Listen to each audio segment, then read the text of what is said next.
ಒಮ್ಮೆ ಒಂದು ಗಹನವಾದ ಅರಣ್ಯದಲ್ಲಿ ದೊಡ್ಡ ಉಗ್ರ ಸಿಂಹವೊಂದು ವಾಸಿಸುತ್ತಿತ್ತು. ಅದು ಪ್ರತಿದಿನವೂ ಪ್ರಾಣಿಗಳನ್ನ ಹಿಡಿದು ತಿನ್ನುತ್ತಿದ್ದು ಅರಣ್ಯದ ಎಲ್ಲಾ ಪ್ರಾಣಿಗಳ ಬದುಕನ್ನೇ ಭಯದಲ್ಲಿ ಮುಳುಗಿಸಿತ್ತು. ಒಂದು ದಿನ ಎಲ್ಲಾ ಪ್ರಾಣಿಗಳು ಸೇರಿ ಸಿಂಹನ ಬಳಿ ಹೋಗಿ ಹೇಳಿದರು, ಮಹಾರಾಜ, ನೀವು ಪ್ರತಿದಿನ ನಮ್ಮನ್ನು ಹಿಡಿದು ತಿನ್ನುವುದರಿಂದ ನಾವು ಎಲ್ಲರೂ ಅಂಜಿ ಬದುಕುತ್ತಿದ್ದೇವೆ. ನಾವು ಪ್ರತಿದಿನ ಸ್ವತಃ ನಿಮ್ಮ ಊಟಕ್ಕೆ ಒಂದು ಪ್ರಾಣಿಯನ್ನ ಕಳುಹಿಸುತ್ತೇವೆ. ದಯವಿಟ್ಟು ಅರಣ್ಯದಲ್ಲಿ ಮರುಮರು ಬೇಟೆಗೆ ಬರಬೇಡಿ. ಸಿಂಹ ಒಪ್ಪಕೊಂಡಿತು. ಪ್ರತಿದಿನ ಒಂದು ಪ್ರಾಣಿ ಅದರ ಊಟಕ್ಕೆ ಹೋಗುತ್ತಿತ್ತು.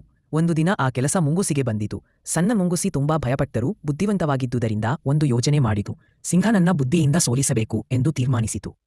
ಮುಂಗುಸಿ ಜಾಗ್ರತೆಯಿಂದ ಸಿಂಹನ ಗುಹೆಯ ಕಡೆ ಹೋಗುತ್ತಿರಲು ಮಧ್ಯೆ ಒಂದು ದೊಡ್ಡ ಹೊಂಡ ಕಂಡಿತು. ಆ ಹೊಂಡ ತುಂಬಾ ಆಳವಾಗಿತ್ತು ಮತ್ತು ಅದರಲ್ಲಿನ ನೀರು ಸ್ವಚ್ಛವಾಗಿ ಹೊಳೆಯುತ್ತಿತ್ತು. ಮುಂಗುಸಿಗೆ ಒಂದು ಯುಕ್ತಿ ಬಂತು. ಸಿಂಹನ ಬಳಿಗೆ ತಡವಾಗಿ ಬಂದ ಮುಂಗುಸಿಯನ್ನ ನೋಡಿ ಸಿಂಹ ಗರ್ಜಿಸಿತು. ಎಲ್ಲಿ ಇದ್ದೀ? ನನಗೆ ತುಂಬಾ ಹಸಿವು, ನಿನ್ನನ್ನ ತಕ್ಷಣ ತಿನ್ನಿಬಿಡುತ್ತೇನೆ. ಮುಂಗುಸಿ ಶಾಂತವಾಗಿ ಹೇಳಿತು, ಸ್ವಾಮಿ, ತಪ್ಪು ನನ್ನದಲ್ಲ. ನಾನು ಇನ್ನೊಂದು ಸಿಂಹನಿಂದ ತಡೆಗೊಳ್ಳಲಾಯಿತು. ಇದನ್ನು ಕೇಳಿ ಉಗ್ರಸಿಂಹ ಕೋಪದಿಂದ ಉರಿಯಿತು. ನನಗಿಂತ ಇನ್ನೊಬ್ಬ ಸಿಂಹ ಅರಣ್ಯದಲ್ಲಿ, ನನಗೆ ತೋರಿಸಬೇಕಾ? ಸಿಂಹ, ಸರ್, ಈ ಹೊಂಡದಲ್ಲಿ ಅದು ವಾಸಿಸುತ್ತಿದೆ. ನೀವೇ ಒಳಗೆ ನೋಡಿ ಎಂದಿತು. ಸಿಂಹ ಹೊಂಡದೊಳಗೆ ನೋಡಿದಾಗ ಸ್ವಂತ ಪ್ರತಿಬಿಂಬವೇ ಕಾಣಿಸಿತು. ಆದರೆ ಸಿಂಹಕ್ಕೆ ಅದು ಮತ್ತೊಂದು ಸಿಂಹದಂತೆ ಕಂಡಿತು. ಸಿಂಹ ಕೋಪದಿಂದ, ಓಹ್, ನಾನು ನಿನಗೆ ಯಾರು ಎಂದು ತೋರಿಸುತ್ತೀನಿ ಎಂದು ಕೂಗಿ ಹೊಂಡದೊಳಗೆ ಜಿಗಿತವಿತ್ತು. ಆದರೆ ಹೊಂಡ ತುಂಬಾ ಆಳವಾಗಿದ್ದರಿಂದ ಸಿಂಹ ಅದರಲ್ಲಿ ಮುಳುಗಿ ಹೊರಬರಲಿಲ್ಲ. ಮುಂಗುಸಿ ತಕ್ಷಣ ಅರಣ್ಯಕ್ಕೆ ಬಂದು ಎಲ್ಲ ಪ್ರಾಣಿಗಳಿಗೆ ಸುದ್ದಿ ಹೇಳಿತು. ಪ್ರಾಣಿಗಳು ತುಂಬಾ ಸಂತೋಷಪಟ್ಟರು ಮತ್ತು ಮುಂಗುಸಿಯನ್ನ ಚತುರ ಮುಂಗುಸಿ ಎಂದು ಹೊಗಳಿದರು.